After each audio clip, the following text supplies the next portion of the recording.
Здравейте на всички! Днес ще разгледаме какво да очакваме от мача между Португалия и Франция на Евро 2024. И двата отбора показаха страхотни умения и силна воля досега в турнира, така че със сигурност ни очаква вълнуващ сблъсък. Нека да видим какви тактики могат да използват отборите. Очаква се Португалия да заложи на балансирана игра, здрава защита и бързи контраатаки, когато се отвори възможност.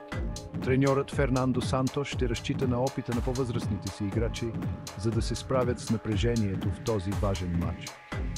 Португалия вероятно ще играе в схема 4-3-3-3, като Роналдо ще води атаката, а Фернандес и Силва ще го подкрепят от халфовата линия.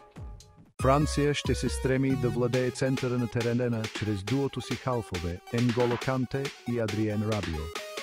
Канте ще е отговорен за спирането на атаките на противника, докато Рабио ще помага за организирането на френските атаки.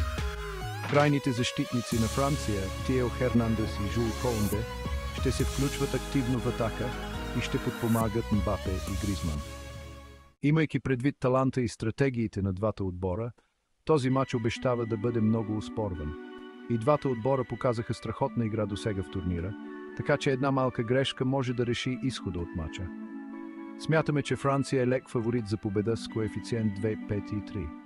Другата ни прогноза е, че в мача ще има под 5 гола, като коефициентът за това е N60.